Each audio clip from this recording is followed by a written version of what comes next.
Welcome back, everybody. Today we're going to be taking a deep dive into Rich Dad, Poor Dad by Robert Kiyosaki. Oh, yeah. Rich Dad, Poor Dad. A classic. It really is. And it's a book that's, it's generated a lot of conversation and debate over the years. For good reason, I think. For good reason. And, we thought it'd be really interesting to kind of revisit it and see what gems we could unearth. Absolutely. See how it holds up. Yeah, see how it holds up. Hi guys, I will participate to the podcast as a side commenter. But before going back to the topic, don't forget to like, share and subscribe to help me grow in the community. And now let's get back to the summary of Rich Dad Poor Dad by Robert Kiyosaki. So much has changed in the world of finance since it was first published. Right. And, so much hasn't changed. That's true. Right. The fundamentals are still there. Yeah, and Kiyosaki's approach, using his two dads as sort of these contrasting figures, his own father and then his best friend's father. Right. To highlight these different mindsets. Yeah, it really makes you kind of re-examine your own beliefs about money. Absolutely. It challenges those conventional ideas about wealth and success, like the idea that you need a college degree to be financially successful. Right, or that a house is always a good investment. Which, as we know, isn't always the case. Right. It depends on a lot of factors. But I think one of the things that makes Rich Dad, Poor Dad so compelling is that it really gets you thinking about the underlying mindset around money. Absolutely. And Kiyosaki argues that the rich don't think about money the same way that the poor and middle class do. And that leads us perfectly to that first big lesson that Rich Dad, Poor Dad throws our way. The rich don't work for money. Oh, yeah. That one's a real head-scratcher at first, isn't it? It is. Because you think, well, of course they work. How else do they get so rich? Right. But Kiyosaki isn't saying that wealthy people just sit around doing nothing. It's more nuanced than that. Right. It's about how they view their time and their energy. Exactly. They focus on building systems that generate wealth, even when they're not actively working. Systems that generate wealth. Right. Think of it this way. While most people are trading their time for a paycheck, the rich are focused on building assets, things that put money in their pockets rather than liabilities, which constantly drain their resources. Okay, so assets versus liabilities. That's a key concept in the book. Kiyosaki argues that the poor and middle class often accumulate liabilities that they think are assets. And that's one of the biggest reasons why they struggle financially. Okay, I'm intrigued. Let's unpack that a bit more. What are some examples of liabilities that people might mistake for assets? Well, a house is a classic example. A house. But isn't a house supposed to be like the American dream? A sign of success and stability? It can be, but it depends on how you approach it. If you're drowning in mortgage payments, property taxes, maintenance costs. Right, it becomes more of a burden than a blessing. Exactly. It's sucking money out of your pocket instead of putting money in. And that's the key difference between an asset and a liability. An asset puts money in your pocket. A liability takes money out. So it's not about what you own. It's about how that ownership affects your cash flow. Precisely. It's about looking at the big picture, the long-term financial impact of your decisions. This is making me rethink my whole definition of wealth. That's the point. Kiyosaki wants us to challenge those conventional ideas and really think critically about how we're managing our money. And speaking of challenging conventional ideas, he really drives this point home with that story of his rich dad making him work for, 10 cents an hour, then for free. Oh, yeah. That one's a classic. It sounds harsh at first, but there's a deeper lesson there. There is. It wasn't about exploitation. It was about teaching young Kiyosaki about the value of creating your own opportunities, of not being reliant on a job for income. It was about pushing him out of his comfort zone, making him think differently about money. It's like throwing someone into the deep end of the pool and saying, okay, figure out how to swim. And in that process, they learn a valuable skill. Exactly. It's about developing that financial literacy and entrepreneurial mindset that allows you to create your own wealth rather than just trading your time for a paycheck. And that's something that traditional education often doesn't teach us. We learn how to be good employees, but not necessarily how to be financially successful. In this regard, Robert presents the Cashflow Quadrant, which categorizes workers into 4 different classes based on how they generate income. The quadrant is split in employees that are working for someone else, trading time for money and relying on job security, keeping always an eye open for benefits. Then we have self-employed, owning a job rather than a business, and their income depends on personal efforts. Then we have business owners that own a system or an enterprise that works without them. and they used to delegate work to build wealth. So it is an improvement from the self-employed class. Then ultimately we have investors that put money to work through assets such as stocks, bonds, real estate to generate passive income. Long story short, the B&I quadrant related to business owners and investors are those ones where money work for you and are by definition the categories to achieve financial independence. So take note. And that's where Rich Dad Poor Dad really shines. It fills in those gaps and gives you a different perspective on money, a perspective that can be truly liberating. It's about breaking free from the rat race, that cycle of working for money just to keep our heads above water. Right. It's so easy to get caught in that trap, working hard, paying bills, but never really getting ahead. And that takes us perfectly to the second big lesson in the book, which is it's not how much money you make, it's how much money you keep. Ah, yes. Yeah. Another one of those Kiyosaki-isms that really makes you stop and think. It's a simple statement, but it's so profound. Because you can make a lot of money and still be broke if you don't know how to manage it properly. Right. And that's where the asset versus liability concept really comes into play again. Kiyosaki argues that many people accumulate liabilities, things they think are assets, and that's what keeps them financially stuck. They might have a big house, fancy cars, designer clothes, but if they're drowning in debt, they're not truly wealthy. They're trapped in this cycle of working for money just to pay off those liabilities. Exactly. And they might even feel successful, but they're not truly free. And this is where I think Kiyosaki's use of those simple drawings is so brilliant. He shows you visually, in a way that even a child can understand, the difference between an asset and a liability. Those drawings are so powerful because they cut through all the complexity and get to the heart of the matter. It's like, oh, now I get it. Yeah, it's like a light bulb moment. And it makes you question those traditional definitions of success.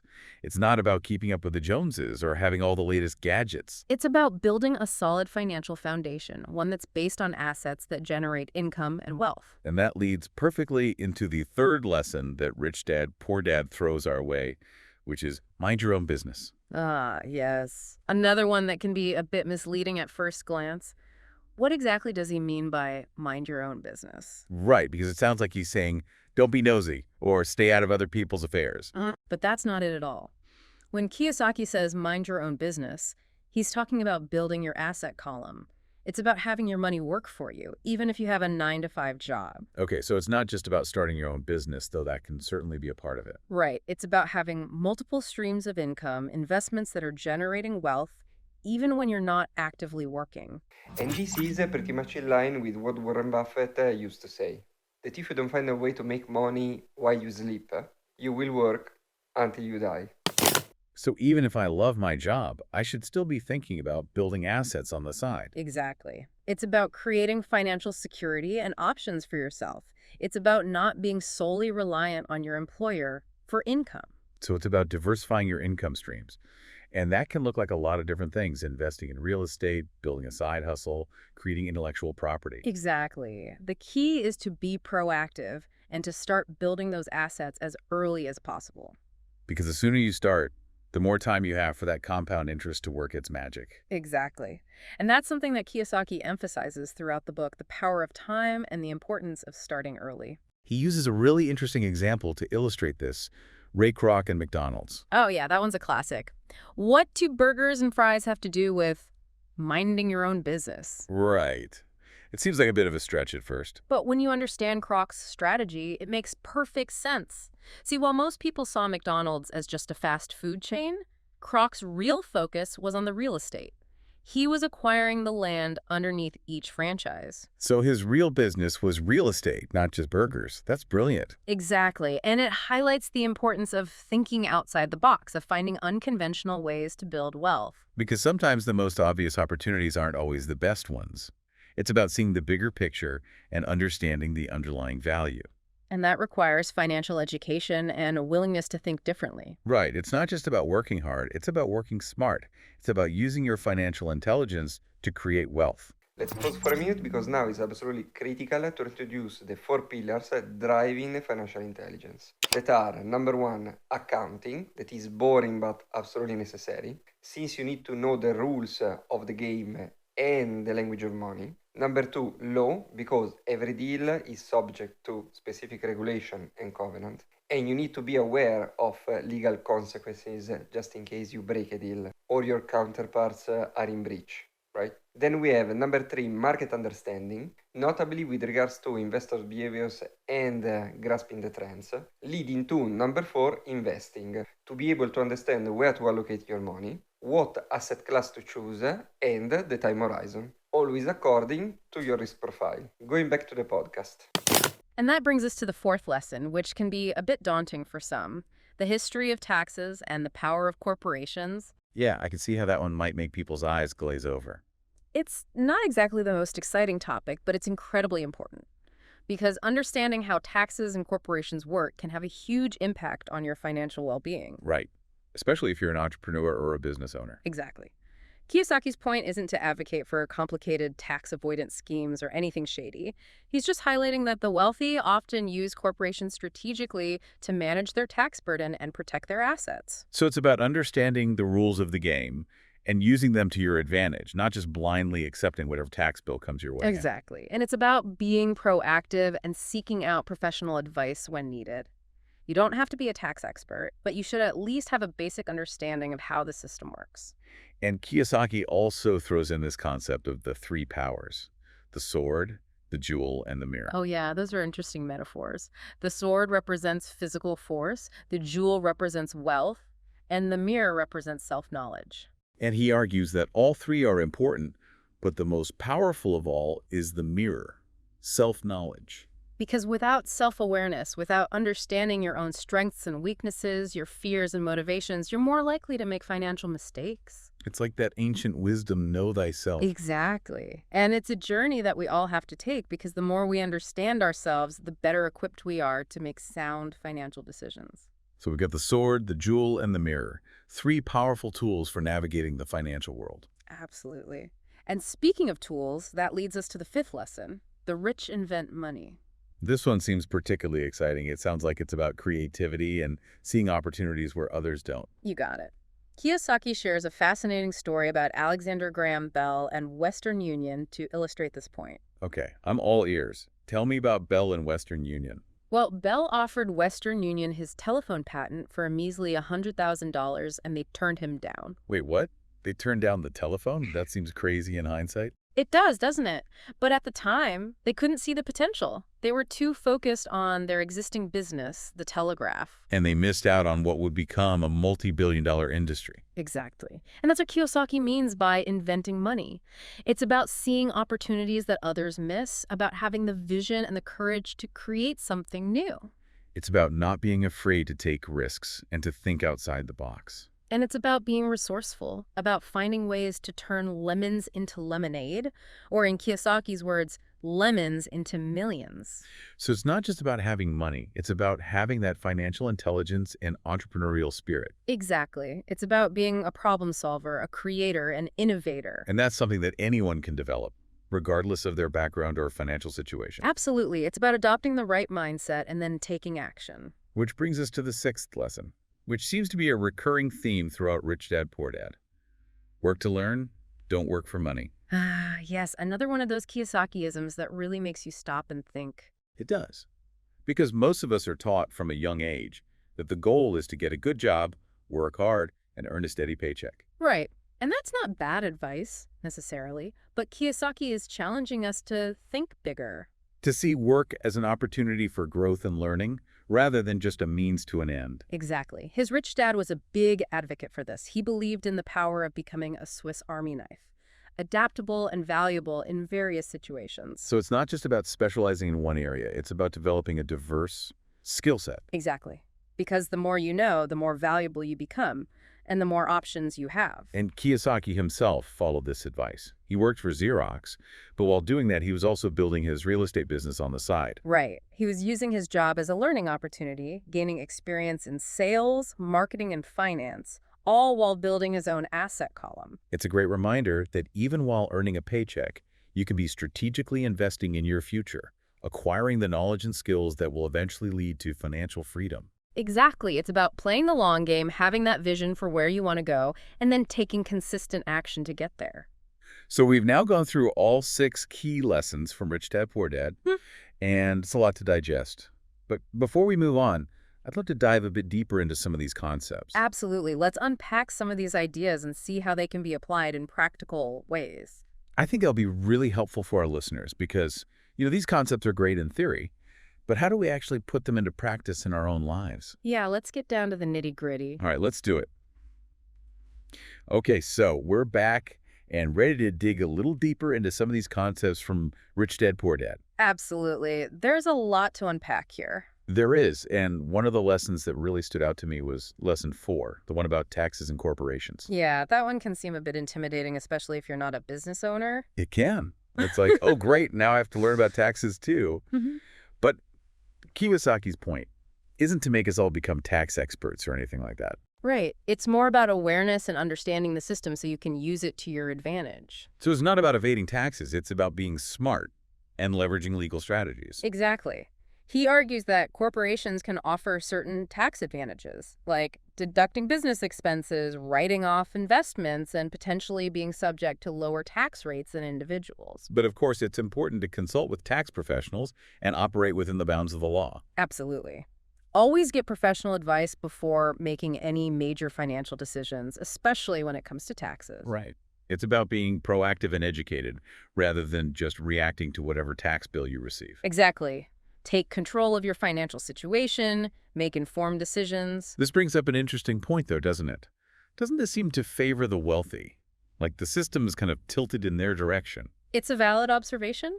Kiyosaki acknowledges that the tax code can be complex and at times seem to benefit those with more resources. So it's about taking control rather than feeling like a victim of the system. Precisely. And this ties back to the idea of the rich invent money. It's about using your creativity and financial intelligence to find opportunities even where others might not see them. Being resourceful, right? Finding solutions. He talks about turning lemons into millions. He gives an example of buying a rundown property, fixing it up, and then selling it for a profit, or identifying a market need and creating a product or service to meet that demand. This reminds me of that story he tells about the young man who inherited some money and wanted to get rich quickly. Ah, yes. The one who launched a big ad campaign but didn't understand the fundamentals of running a business. That's the one. He wanted to sue the magazine for misrepresentation when his ad campaign flopped. Because he focused on the product but neglected the business side of things. Marketing, sales, managing cash flow, these are all crucial elements of success. It's like building a house on a shaky foundation. It might look impressive from the outside, but it's bound to crumble eventually. Kiyosaki emphasizes that financial education is about more than just making money. It's about understanding how to manage it, how to make it work for you. I'm curious about something Kiyosaki mentions. The 3 types of income. Could you break those down for us? Absolutely. This is a key concept for understanding how wealth is built. The first type is ordinary earned income. This is what most people are familiar with, trading your time for a paycheck. The most common, but also the most limiting, wouldn't you say? It can be, especially if it's your sole source of income. The second type is portfolio income. This comes from investments like stocks, bonds, and mutual funds. So it's income your money makes for you rather than your time. Exactly. And finally, there's passive income. This is often considered the holy grail of wealth building because it's income that comes in regardless of whether you're actively working. Like rental income from a property, royalties from a book, or dividends from stocks. Precisely. Kiyosaki argues that the key to financial freedom is shifting your focus away from earned income and toward passive income and portfolio income. So it's about building a system where your money is working hard for you even while you sleep. That's the ultimate goal, to have your money work harder than you do.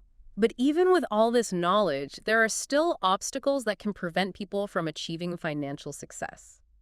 Kiyosaki doesn't shy away from addressing those, right? He outlines 5 main reasons why people might struggle, even if they understand the concepts. Yeah, he calls them roadblocks, things that can trip anyone up on their financial journey. Okay, let's dive into these roadblocks. What's the first one? Fear. It's something we all experience to some degree, but how do we overcome it, especially when it comes to money? Yeah, fear can be paralyzing. Kiyosaki says the rich don't eliminate fear. They learn to manage it. They recognize it as a natural part of the process, but they don't let it paralyze them. This is about calculated risk-taking, right? Not just being reckless or ignoring risks. Exactly. They understand that every investment has some level of risk, but they've developed the knowledge and skills to mitigate that risk. They also see failure not as a reason to quit, but as an opportunity to learn and grow. It's all about mindset, viewing challenges as opportunities for growth. Exactly. And Kiyosaki gives a great example of this. He talks about his friend in Boston who backed out of a real estate deal because his neighbor told him it was a bad idea. Oh yeah, I remember that story. The neighbor wasn't even an investor, just someone offering unsolicited advice based on fear and limited knowledge. And that fear cost the friend a significant profit. It's a powerful reminder not to let the opinions of others, especially those who aren't knowledgeable, dictate our financial decisions. We need to do our own research, develop our financial intelligence, and trust our gut. Absolutely. Don't let fear hold you back. Okay, fear is the first hurdle. What's the next obstacle Kiyosaki identifies? Cynicism. Cynicism. Okay, I can see how that might be a problem. Kiyosaki argues that cynics never win because they're always looking for reasons why something won't work instead of focusing on how it could. They're quick to point out the negatives and dismiss new ideas. I think we've all encountered people like that. Yeah. Always negative, always doubting, always seeing the glass half empty. And that negativity can be incredibly draining. It saps your energy and prevents you from taking action. So how do we avoid falling into the cynicism trap? Kiyosaki contrasts cynics with analysts. What's the difference? Analysts use critical thinking to evaluate opportunities. They weigh the risks and rewards, gather information, and then make informed decisions. They don't just blindly dismiss something because it's new or challenging. He gives that example of people who say, I don't want to fix toilets when they hear about real estate investing. Exactly. They're focusing on the perceived problem instead of looking for solutions. Successful investors don't let obstacles deter them. They find ways to overcome them. So instead of getting stuck on the negatives, they look for the positives and the possibilities. Right. It's about having a solutions-oriented mindset. Instead of, I can't, it's, how can I? So we've got fear and cynicism covered. What's the third obstacle that can derail our financial progress? Laziness. Laziness. Come on, surely most people who are interested in financial success are pretty motivated, right? You'd think so, but it's not just about physical laziness. It's about mental laziness, a lack of willingness to learn and grow. It's about being complacent, sticking with what's familiar even if it's not serving you well. Kiyosaki emphasizes that the world of finance is constantly changing, so we need to be lifelong learners. We can't just rely on what we learned in school or from our parents. We need to actively seek out new information, develop our skills, and expand our financial knowledge. I love that he talks about attending seminars, reading books, and surrounding himself with people who are smarter than him. He's constantly pushing himself to learn and grow. It's about recognizing that we never arrive. There's always more to learn, new strategies to discover, and ways to improve our financial intelligence. It's a reminder that success isn't a destination, it's a journey. Beautifully put. And that journey requires continuous learning and a willingness to adapt and evolve. So we've tackled fear, cynicism, and laziness. What's the fourth bad habit that can sabotage our financial well-being? Bad habit. Okay, now we're getting personal. But you're right. Bad habits can definitely impact our finances. We all have them, both good and bad. But some habits can really hold us back financially, like the habit of spending more than you earn, relying on credit cards and loans to bridge the gap. It's the classic keeping up with the Joneses trap. We want the nice car, the big house, the fancy vacations, but we don't have the financial foundation to support those desires. And this leads to a cycle of debt and financial stress. Instead of building wealth, we're constantly playing catch-up, trying to make ends meet. Kiyosaki also talks about the habit of dipping into savings to cover expenses. Yeah. That defeats the whole purpose of saving. Exactly. He's adamant that savings should be used to create more money, not to pay bills. It's about shifting our mindset from scarcity to abundance, viewing money as a tool to build wealth rather than something that's constantly slipping through our fingers. So instead of focusing on what we don't have, we should focus on what we can create. Exactly. It's about possibilities and potential. Okay, so we've explored fear, cynicism, laziness, and bad habits. What's the fifth and final obstacle that Kiyosaki highlights? Arrogance. Arrogance. That's an interesting one. How does that prevent people from becoming wealthy? Kiyosaki argues that arrogance often masks ignorance. So people who are arrogant think they already know everything, so they're not open to learning new things or seeking advice. Exactly. It's the classic know-it-all syndrome. And in the world of finance, where things are constantly changing, this attitude can be disastrous. It's like driving a car with your eyes closed. You're bound to crash eventually. A perfect analogy. Kiyosaki stresses that successful investors are humble. They're constantly learning, asking questions, and seeking out mentors who can help them grow. They recognize that they don't have all the answers, and that's okay. This reminds me of that saying, the only true wisdom is in knowing you know nothing. It's a powerful reminder that we should always be open to learning, growing, and expanding our financial knowledge. So we've done a deep dive into the 5 obstacles that can sabotage our financial well-being. Fear, cynicism, laziness, bad habits, and arrogance. These are the things that can trip us up, even if we have the best intentions. But Rich Dad, Poor Dad isn't just about identifying problems. It's about finding solutions. And Kiyosaki outlines 10 specific steps we can take to get on the path to financial freedom. It's about taking control of our financial destiny and creating a life of abundance. Exactly. So are you ready to explore these 10 steps? Absolutely. Let's dive in and see how we can apply these principles in our own lives. Just to be precise, the book gives a specific indication about critical steps to awaken your financial genius, including having a strong reason, making daily choices, choosing friends wisely, and mastering a formula. Paying yourself first and using assets to buy luxuries, instead of dipping into savings. On top of it, Robert hints to the importance of having heroes that motivates and inspire us.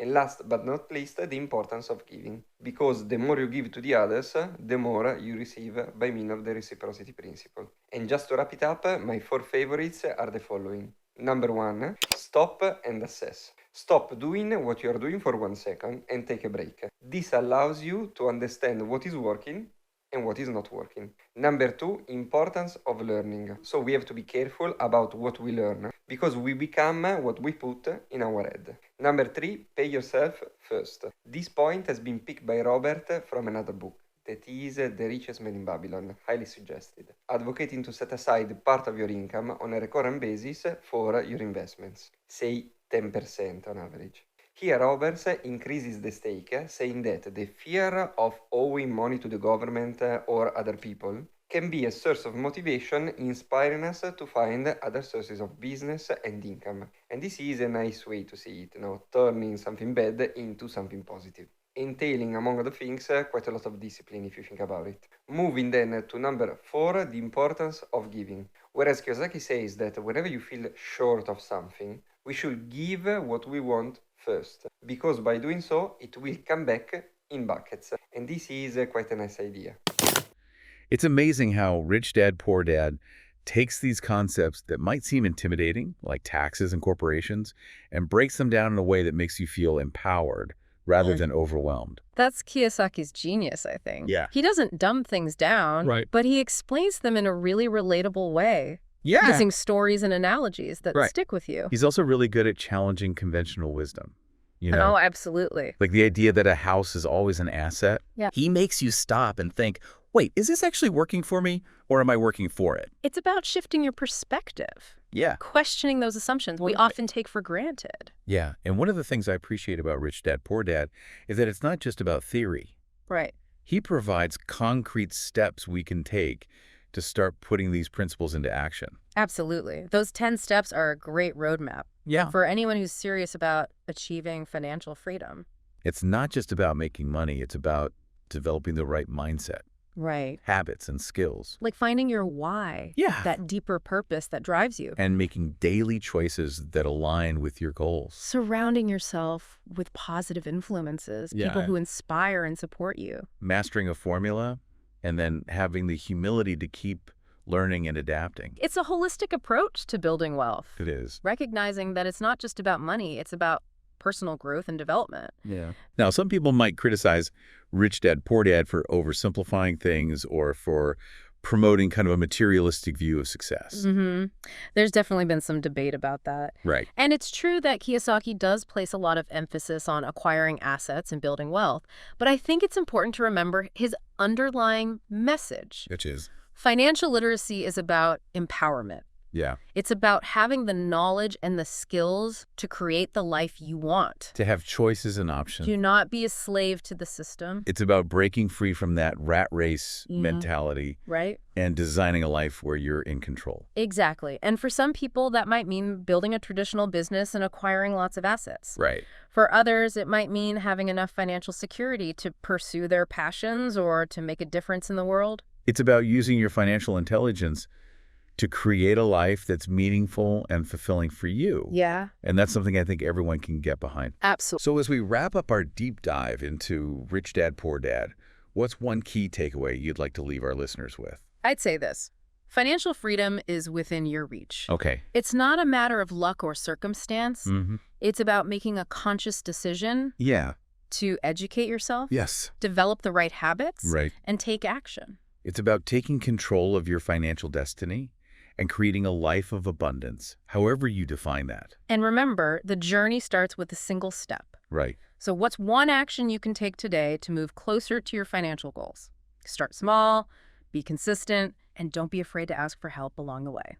Rich Dad, Poor Dad's a great starting point, but it's just the beginning. Yeah. There's a whole world of financial knowledge out there waiting to be explored. So keep learning, keep growing, and never stop believing in your ability to achieve financial success. Thanks for joining us on this deep dive. That's it for this deep dive. See you next time. Guys, if you like this format, let me know in the comments down below, and I promise the new ones will follow. Thanks a million for watching, and see you in the next one. Cheers!